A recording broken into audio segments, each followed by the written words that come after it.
Hey gang, it's JC, and this is sort of the Daily Dose for Monday, October 17th, 2011, a combined venture with Mind Active in beautiful downtown Brentwood. We'll get to Cardinal baseball here in just a couple of seconds in the World Series.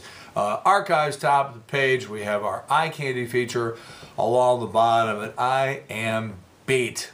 I'm like everybody else, just beat. You know, these ball games just take the absolute life out of you. We are going to the World Series again. I got here in 1984, and in 1985, the U-Man and I headed on to Los Angeles. We witnessed the Jack Clark home run.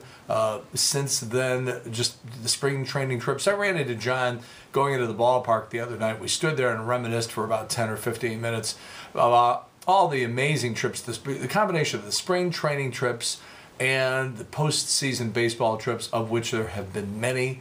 Even during the 16-year divorce that I had with John's company, was out there with KSD and other stations doing these trips and just being on the road. And this is just amazing stuff. I say it all the time, sort of as a joke, but the truth of the matter is we live in exciting times.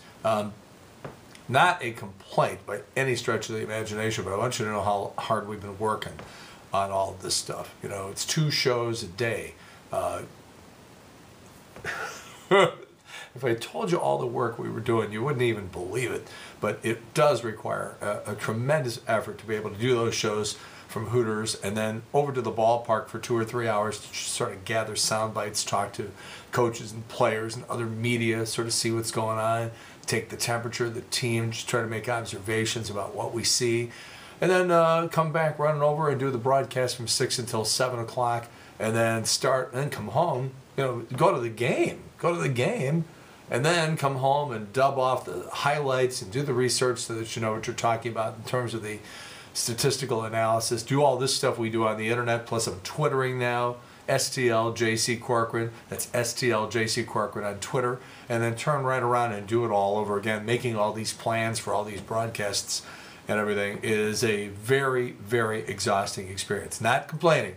Just letting you know how hard we're working and why I'm a little tired here today. I will tell you that privately, just between you and me, I am up between 5 and 6 every day to begin working on the show, working on the Daily Dose, and working on all this stuff. Today, I think I finally rolled out of bed at about 8:15, and I have never done that. So let's just think about this a little bit. I mean, it's going to take a day or two. I got up this morning, we were watching the highlights again. I said, you know, that really happened. We didn't dream that. So here we are, ready to start it all over again, and I am struck by 2 things. First of all of the other teams and all of the other players and organizations that have been watching this and now will continue to watch this. You know, think of all the superstar players, the New York Yankees. You think of a former Cy Young Award winner like Tim Lincecum out in San Francisco. He's at home watching this. You know, Walt Jocketty is watching this in Cincinnati. The Cincinnati Reds, you know, Johnny Cueto, our buddy Brandon, all these people watching this on TV, and we're the ones that they are watching. And that is very, very incredibly cool. Now the A-team comes in. You get Joe Buck and Tim McCarver and the whole Big Fox, as they call it, network. And all of the dignitaries and celebrities and politicians and show business people who will be, you know, who are baseball fans and will be trying to wangle their way into the ballpark on Wednesday and Thursday night to watch the first 2 games of the World Series. How the networks are pissed off that a city like St. Louis makes it into the World Series because they like the giant population centers. They want the New Yorks and the Bostons and the Los Angeleses and stuff like that. Well, they get Dallas, which is a pretty big city, but then they get St. Louis, and it pisses them off. I love the fact that we have pissed off the networks, that somehow, you know, we don't subscribe to their little plan about trying to get the biggest markets in there, because while they would like to believe that it is television that runs Major League Baseball, every once in a while it is the teams. You know, it's the teams. And your little attitude towards the Midwest. And I was born and raised in the Midwest, and I love the Midwest.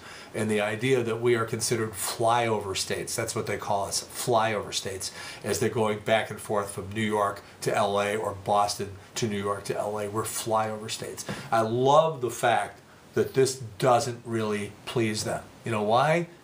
Because it's about what happens out there on that field, you know? And when you start talking about matchups between the Cardinals and the Texas Rangers, I just laugh because nobody knows what's going to happen. Nobody knew that it was going to turn into home run derby last night in Milwaukee. Nobody has any idea. In 2004, we were a far better team than the Boston Red Sox, but the Red Sox won. And in 2006, the Detroit Tigers had a better team, but the Cardinals won. So it's how that ball bounces and how guys sort of gut it out. And maybe an individual performance that sort of sticks out. Those people in Detroit in 2006 were stunned when Anthony Reyes won Game 1 of the World Series. When John and I got there for the Cardinal and Detroit Tiger workout in 2006, it was cold in Detroit. We were freezing our asses off. And you know, you had those big, giant players on Detroit, and then it was the Cardinals' turn, and they came running out of the dugout with like David Eckstein. It looked like a Little League team coming out there. And the joke on Detroit sports radio back in 2006 was Tigers in 3. Get it? It's the best of 7, but somehow the Tigers were going to win it in 3 games. They weren't even going to need to play all 4. And then Anthony Reyes goes out there and stones them in Game 1. So let me just tell you, anything can happen in this.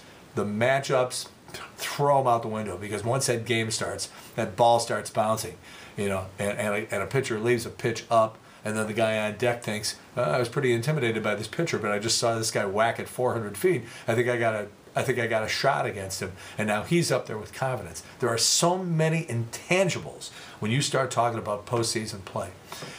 So that's basically it, folks. I am beat.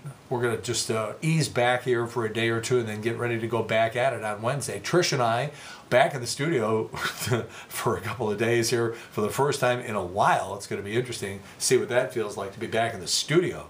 So we will be there Monday and Tuesday, today and tomorrow.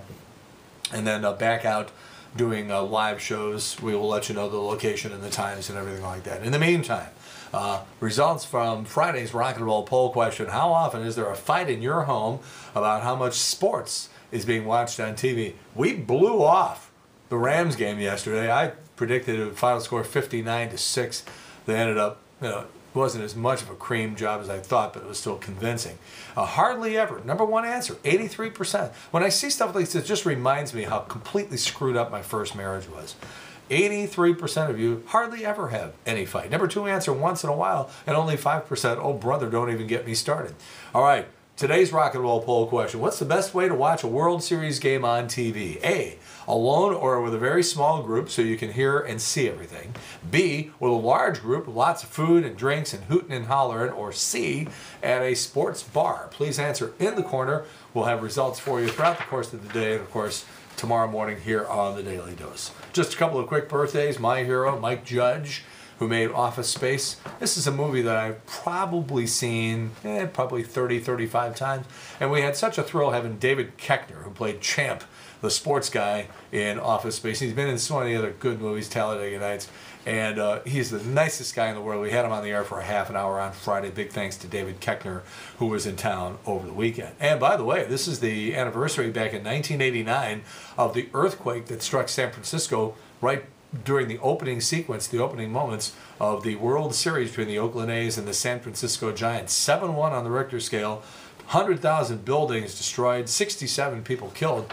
And boy, did Al Michaels' stock go up on that night, because he just morphed from a sportscaster into a newsman and sort of anchored the entire coverage of everything. And that guy put millions and millions and millions of dollars in his pocket based on that one night. Sometimes you got to be in the right place at the right time. People still to this day compliment me on our 9/11 coverage, and we just happened to be on the air that day. Karen Kelly, Brian McKenna, and myself, and I think we shone that day, and it's gratifying to know that that didn't just go sailing over your head and you didn't even notice. Many of you really had nice things to say about the way we did things on 9/11. All right, that's neither here nor there.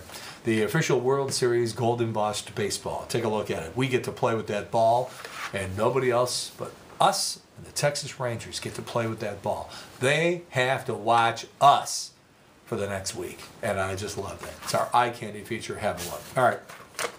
We are on the air every day from noon to 3. Me and Trish Gazelle. Trish's Trash on the Big 550 KTRS. If you go to our Facebook page, the Showgram with J.C. Corcoran, you will see us and the Hooters girls, by the way, doing Trish's Trash from Hooters last week. Go to the Showgram with J.C. Corcoran on Facebook, and the video of us doing that with the Hooters girls is there. Have a little fun with that. I'm sure we'll do another one of those this week. And of course, you got that, you got that, you got that. Oh, and of course, doing Twitter now, STLJC Corcoran on Twitter. I'm exhausted. That's it. Everybody take a deep breath, get your second wind, and get ready to get out there on Wednesday. We'll be here again tomorrow. Now, that's it, the Daily Dose for Monday, October 17th, 2011, a combined venture with Mind Active in beautiful downtown Brentwood. And in the meantime, we've beaten this one to death. Have a good one. See you later. Bye.